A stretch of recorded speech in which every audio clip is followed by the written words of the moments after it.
morning. It's Friday, December 19th. Ugly sweater day. Don't know. I want you to know that this is a nice sweater. It's a fine sweater. I want you to know that I really wanted to wear an ugly sweater for this part of the episode, but this is a professional news broadcast. And frankly, how dare you think that I would stoop to such low standards just for the bit? And also, I don't have anything clean right now. I wore it yesterday. And now the news.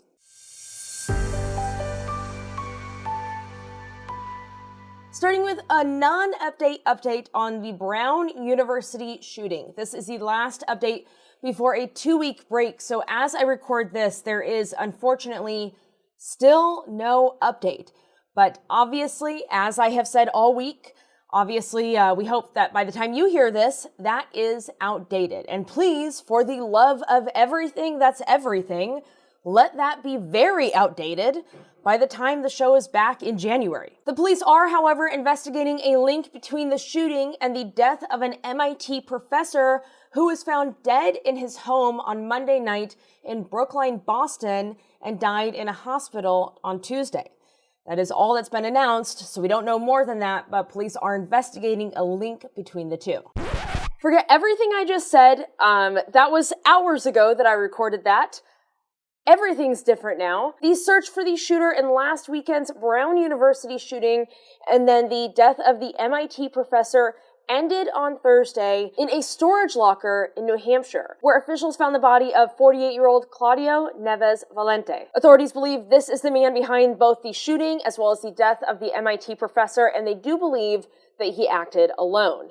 He died of a self-inflicted gunshot wound. Neves Valente was enrolled at Brown University as a graduate student in early 2000, though he had no affiliation with Brown University after that. So officials are trying to understand why Brown University, why now, why the engineering building. He did have a relationship with the MIT professor, and they're trying to understand why he went after the MIT professor. There's a lot of whys now. We've had a lot of questions all week. Now that they know who did this shooting, there are still a lot of questions. They're just different questions. Neves Valente was also a Portuguese national, which now has different ramifications. Because, as you may recall, as you may be aware, we have a white supremacist for a president. So he heard that and probably was like, show it to me on a map, and can I see a picture of what this guy looked like? Fantastic. And so what he has done now is suspended the green card lottery that allowed Neves Valente into this country. He came here on a student visa and then obtained legal resident status. So he was here legally, and his legal status had nothing to do with what he did. And yet, Trump probably was like, bright side, I get to do more white supremacism. So that's where we are. That is the update on Brown University. A very sad update.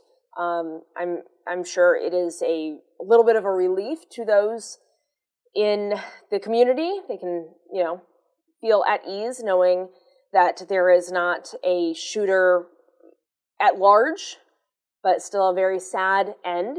The green card lottery is now being suspended, which will have wide-ranging ramifications for people that were hoping to come into this country, who would have made this country better by them being here, being able to study here, invent things here, discover things here, cure diseases here. And this guy was like, it would be better if you were white. So, no, thank you. And of course, lots of questions that hopefully investigators will be able to find an answer for, so that the families of the victims as well as the survivors will be able to get some closure. Back to the show. In North Carolina, a private plane crashed Thursday morning, killing 6 people. Obviously, an investigation will take place, but the plane never got to more than 2,000 feet into the air. On board were former NASCAR driver Greg Biffle and his family. And then, of course, there is Trump's address to the nation on Wednesday night. I didn't really want to cover it because at a certain point, it's like, I mean, in theory, he is the president of the United States. So when he says he wants to address the nation, you kind of have to let him do it. But on the other hand, the guy is clearly in cognitive decline. And at some point, can't someone just pretend to hit record? It was a speech about the economy that opened with, quote, "Good evening, America. 11 months ago, I inherited a mess and I'm fixing it.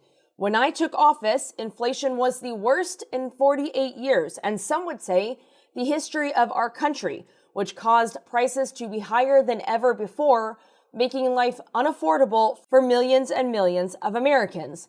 This happened during a Democrat administration, and it's when we first began hearing the word affordability," end quote. Ah, yes, you know, that word that just got invented and certainly for sure doesn't originate from the 17th century affordable, and it for sure itself hasn't been around for about 115 years. Affordability. Brand new onto the scene. Welcome, kiddo.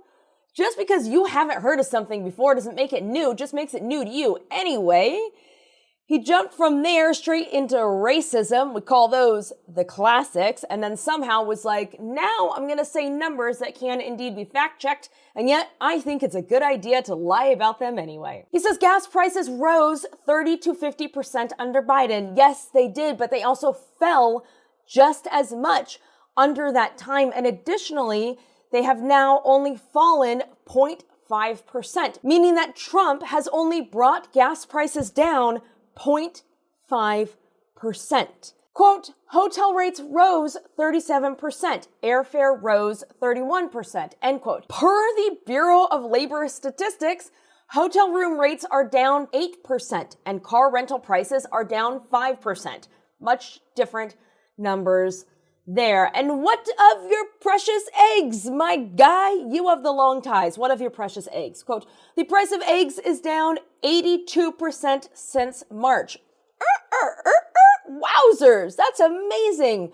Well, first of all, eggs is an outlier because of the avian flu. So anybody who has a noggin would understand that you would not actually look at eggs as a marker because of the avian flu. But even if you did, they are only down 43%. And you will also notice that he didn't mention meat. Beef is up 8.5%, and meat at large is up 14.7%. He mentioned turkey. Turkey numbers were also off as well. He himself being a turkey.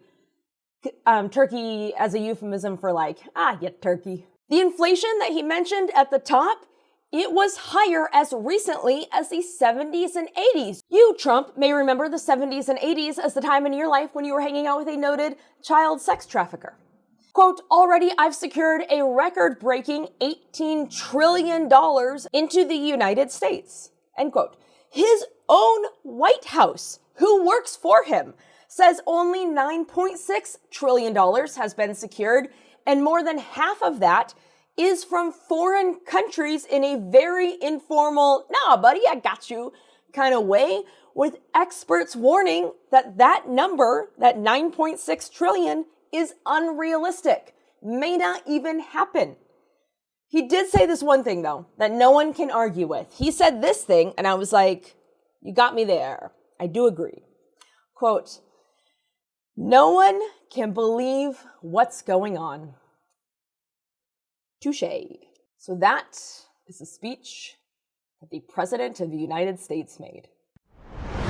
On Thursday, hang on one second. Let me be honest and tell you that I am recording this on Thursday. Sorry, not to get into the weeds of how this tofurkey is made, but I'm recording this on Thursday, so I don't actually know what on earth will have happened by the time that you hear this, but ahead of what is supposed to be the release of the Department of Justice's Epstein files, the House Oversight Committee released 68 additional photos from the Epstein files, but their Epstein files, not the actual ones.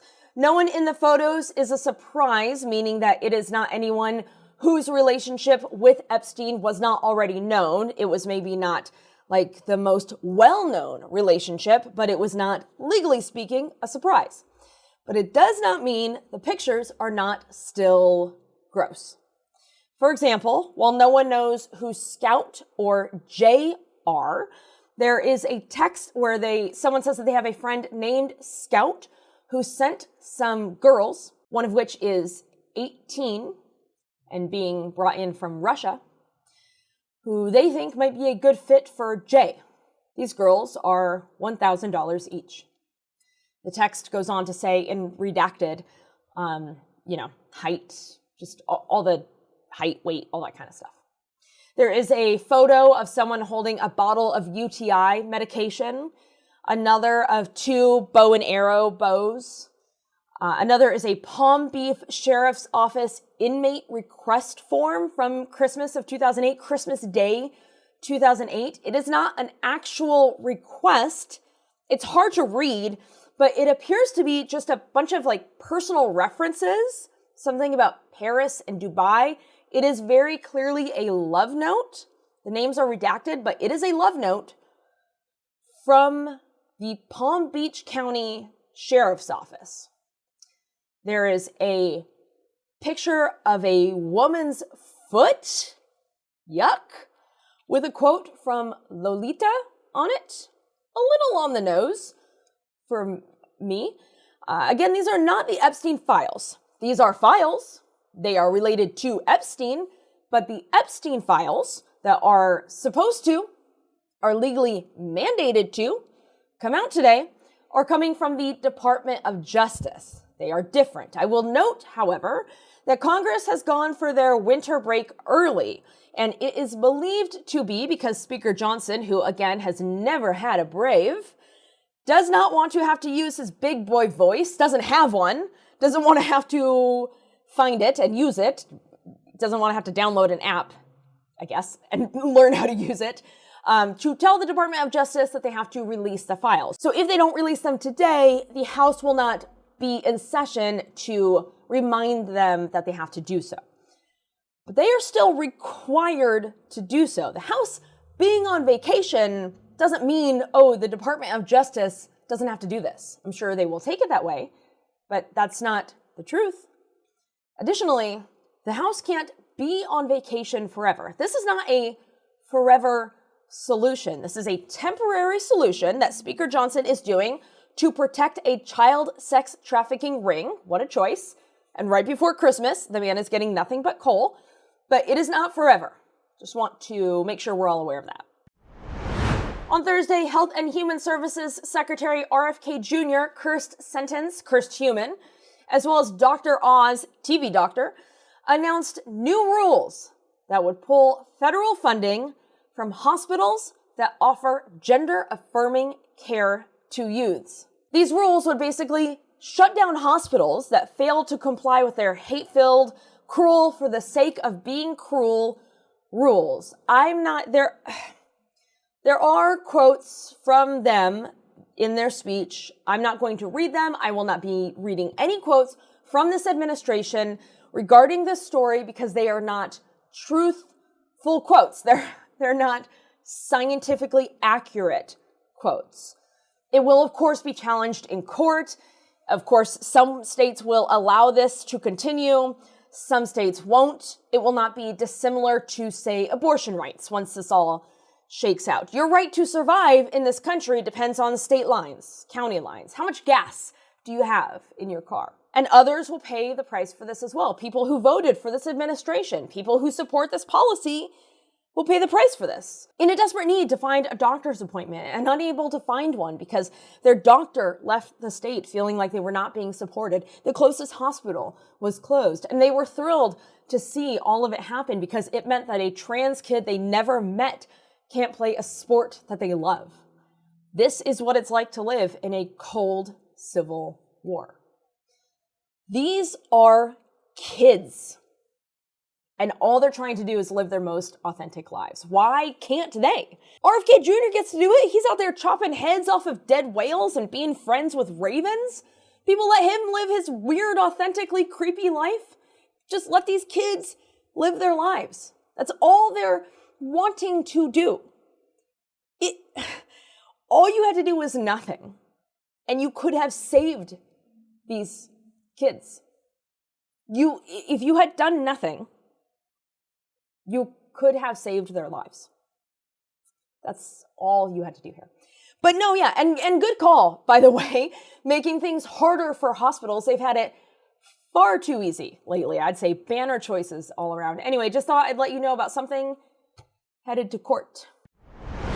And finally, because we laugh at clowns, two things. First, you'll be shocked to hear that Trump's hand-picked Kennedy Center board came back and decided to rename it the Trump Kennedy Center. Incredible stuff. Incredible. I'm sure he was shocked to hear this news. Who, me?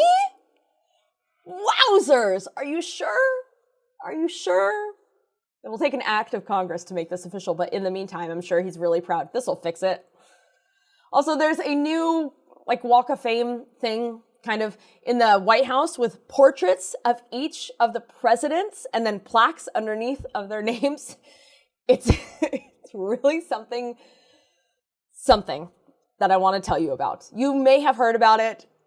We still have to talk about it. President Obama, it's pictures and then bronze plaques. President Obama is in there. He is, quote, a community organizer, one-time senator from Illinois, and one of the most divisive political figures in American history, end quote. It also calls the Affordable Care Act the, quote, highly ineffective, unaffordable Care Act, end quote. Got him. Got him. That's called wordplay. W. Bush, quote, started wars in Afghanistan and Iraq, both of which should not have happened, end quote. Clinton fares well-ish, but it's very clear that it happened because of the Republicans and the tech boom. And then it says that happened, quote, despite the scandals that plagued his presidency, end quote. And then at the end, it notes, at the end, it says, quote, in 2016, again, this is a plaque about Bill Clinton's presidency. Quote, in 2016, President Clinton's wife, Hillary, lost the presidency to President Donald J. Trump, exclamation point, end quote. This man, therapy should be free and mandatory. Trump himself has two portraits for 2 terms. His first refers to an imaginative popular vote win. Again, he lost. It also calls his 2016 Electoral College margin of 304 to 227 a landslide. Just tell yourself what you need there, baby. But by far, the funniest part about this, funny in a way that is, I want to be really clear, I don't support, by far the funniest part about all of this, and this is not I don't know why a lot of people are not talking about this. The funniest part about this is that Joe Biden's portrait, everybody has a photo. Joe Biden's is a picture of the autopen. Again, everybody else has a picture. His is a picture of the autopen, and it starts, quote, Sleepy Joe Biden was by far the worst president in American history, end quote. And it ends with, quote, despite it all, President Trump would get reelected and, all caps, save America, end quote. You'll be shocked to hear that Trump wrote some of them, and we don't know which ones. Give him fake things. Give him a fake America. Has anybody thought about just giving him a fake America? And that's it. That's the news for the year, maybe. We'll see what's up with these Epstein files. I presume nothing now that our bravest little Mikey has to go ski or whatever. We'll see. I don't know. Another year in the books, whether you just started this week, this month, this year, whether you've been here the whole time or you're Zaz and you're the one that made me do this to begin with. I genuinely can't thank you enough for being here. The news sucks. It's bad out there. My friends and I talk about this all the time. It is bad out there. And they will just say, I don't know how you can just watch the news. I watch the news by choice every day. I'm not the only one that does it. I'm not, what a hero I am. A lot of people watch the news every day. You, for example, listen to me talk about the news. So you watch the news at least 5 days a week. Hopefully you're taking in the news other places. We watch the news because it is important. It's important that we stay paying attention. That is part of the resistance. It's part of how we fight back. We are in the middle of a hostile government takeover. We have this guy who, you heard the stories, he's not ankles to the brain, man, ain't nothing working. But he's also, by choice, a small, hate-fueled, angry, deeply broken man. And part of the way that we fight back against that is by paying attention. We can't all do everything, but all of us can do something. And by staying in it, by paying attention, that's a big thing. That's not nothing. That's not a little thing. That is big. That's big. Enjoy your break from me. I will miss you immensely, so it's kind of weird that you're going to enjoy your break from me. I will, however, enjoy the break from the news, and we will get right back into it in January. I don't mean to pre-stress you out, but midterms are coming up. Midterms are coming up. Next year, we're doing big stuff with this little news podcast. I also, if you don't know, run a nonprofit to increase voter turnout through education. And with the midterms, you'll be hearing a lot more about my nonprofit called We Are Voters, because it is important that we, increase voter turnout. We have to fight back against this fascist regime. We deserve better than this. We deserve a democracy. We deserve the chance to have our voices heard. And because of everything, all the good that has ever tried to be good, because you're the best good that has ever been good. You don't even have to try. You're the best of all of the best goods. Goods, then best goods, then a significant gap, then you. Because of that, and because for 2 weeks you're not even going to hear me say it, but I hope you know it, because I'm just at this point stalling and you also know that, I'm proud of you.